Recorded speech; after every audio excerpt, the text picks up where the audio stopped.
Happy day, shiny happy people. Today I wanted to share some quick quiz tips that might help you use quizzes more effectively in your class. Hopefully these will help you save time, save frustration, and also possibly save some students. So I've just gone to the quizzes tab here and I'm going to go through and I'm going to select one of the quizzes that my class has done. I'm going to click grade. And here we have our three tabs. We have users, attempts, and questions. You can grade by attempts. Today I'm going to show you how to grade by question. Now, when you have a quiz that has a smaller number of questions or a smaller number that has to be graded by you, the instructor, questions can actually save you quite a bit of time. So I'm going to click on questions here. And in this particular quiz, we had mostly multiple choice, but there was one question that had to be graded by the instructor. So I'm going to click on that. And now I can grade all of my students all at once in this window. So instead of having to go through each attempt and grade this one question, I'm able to select the number of questions that I want to see at once. And I'm limited to 20, but still, most of us have classes of less than 50 students. So at the most, you're just going to have to advance 2 or 3 pages.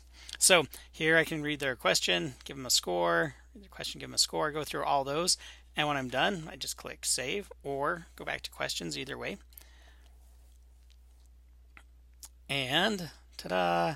Now all that is done all at once. So that could really save you a lot of time. I wanted to also show you how maybe you could save you some frustration.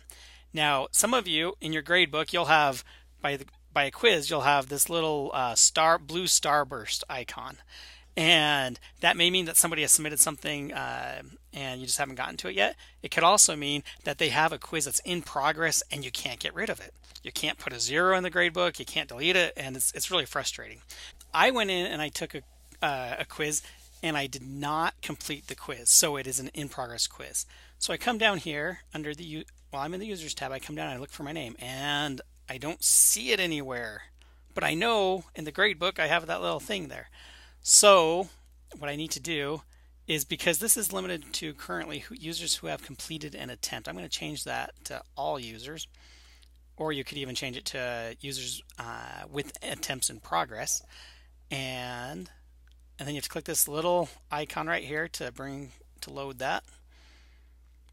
Bring it up and I look down and I'm hoping I see, oh, there it is. Look, there was an attempt and it's in progress. So I'm going to click on this and I do want to proceed. Now when I look at this, if no questions have been answered, then I'll probably just go and delete the attempt. However, if a few of the questions have been answered, oh look, he did answer a couple of them. So in this case, I don't know what he was doing. But since he did answer a couple of the questions, I am going to submit the quiz as is. So I'm going to click go to submit quiz. And then it's going to ask me, are you sure you want to do that? And I'm going to say, yeah. Yes, submit quiz. So you'll be submitting the quiz on behalf of the student. And then that way, it will be done and you can get rid of that in progress. The last thing I wanted to show you is statistics. So again, in quizzes, I'm going to go back to that same quiz. And let's say students missed one of the questions on a quiz and it was a really important concept that they were all missing. And you want them to do better for, say, an exam in the future. Well, if you look at the statistics, you can kind of find out where students are missing important concepts and then provide instruction as needed. Maybe an extra video message or maybe just feedback to the whole class where you can talk about what was missed. And here you can see everybody's score for the test, their average. You can also see this questions. You can see which questions were most missed. And so question 1, everybody got. Yay!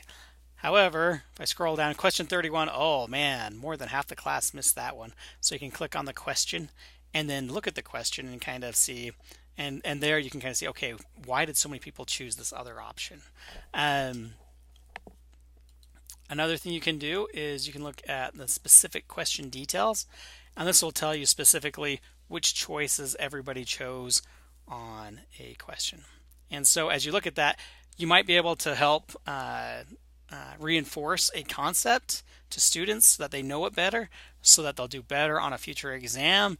and pass your class. So those are just a couple of ideas on how to use quizzes to help students out and save you time and maybe a little frustration. If you have any other suggestions or ideas on what people can do to improve quizzes, please go ahead and leave those suggestions in the comments below. Thanks a bunch and have a fantastic day.